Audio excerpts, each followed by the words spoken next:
the Sattvic concept of daily life.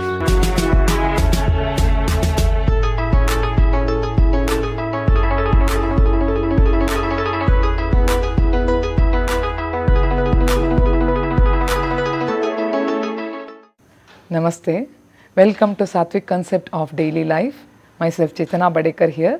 Today's topic is how to shape your life. It's very important. Everybody is interested to shape their life into something. So there are different ways. First, we want to evolve in the position where we are. Evolving in the sense it's not only you are becoming physically fit or mentally fit, a total evolution in the life. There are different ways explained in across the globe. Different methods are there. Different disciplines are there. So we can see 100 scripts in our respective geography which can help us to evolve. So in yoga, we segregate them into 4 streams. That is Bhakti Yoga, Jnana Yoga, Karma Yoga or Raja Yoga. The yoga means you are evolving. You are evolving from a normal layman into a highly scholarly being or an evolved being or a spiritual being. So that evolution is called as yoga here. Or that person who achieved it is called as yogi. So there are 4 ways as I told you. Either you can follow the Bhakti Yoga through prayer, through your religious belief or through some cultural practices, some traditional practices. You are considering God and you are following, you are surrendering ego there, you are surrendering your personal ego there, then you are evolving. That is through Bhakti Yoga. There are different religions and beliefs are there across globe. Which one of that you can opt which is suitable for you. Other one is Jnana Yoga. You are studying any one topic or any topic in detail.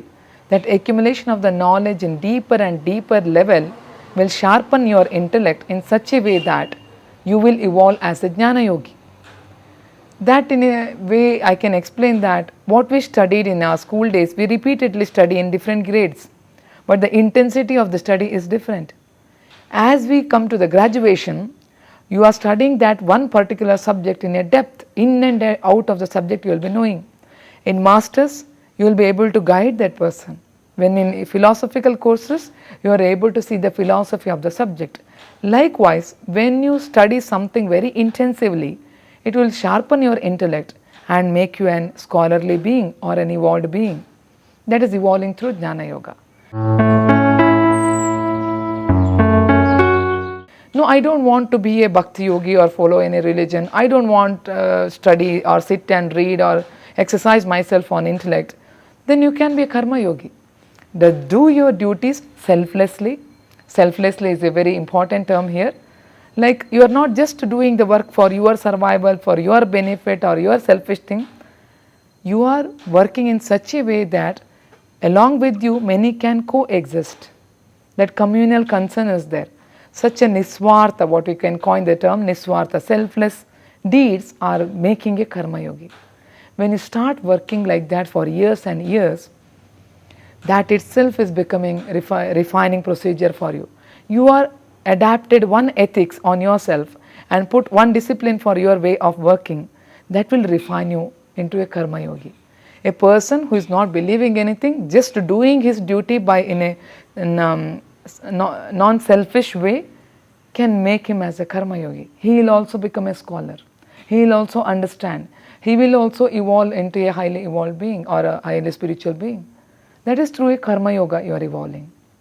When it comes to the Raja Yoga, the normal yoga, you are adapting set of discipline for your social life, for your personal life, then practicing set of asanas which will gain a mastery over your body, then practicing a set of breathing exercise which will gain a mastery over your entire system.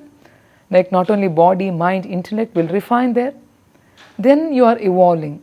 That is called as evolving through Raja Yoga, which is we generally call it as a yoga. So there are different ways to evolve. It's not only one way or this is the final way or this is the finest way.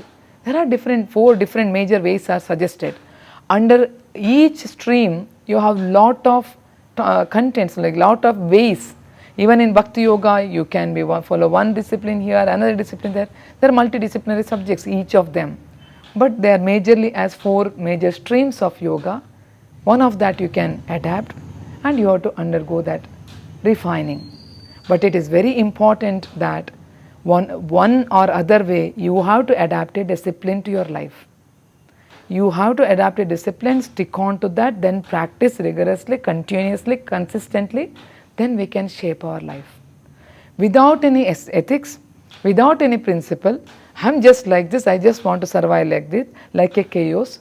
Sorry, you can't fit inside the social system. We can live a wild life inside the wild. There also certain rules are there. But a chaos person, a non-disciplined person, a non-ethical person cannot just survive like that. It's a difficult path you are opting. We can shape our life in a disciplined way, in a more refined way, one of the which is convenient for you, any one of the way, whatever we mentioned. You can adapt that and evolve yourself. And that's how we can shape our life. About each of these what we mentioned, the 4 streams, we'll talk about in detail. Till then, thank you.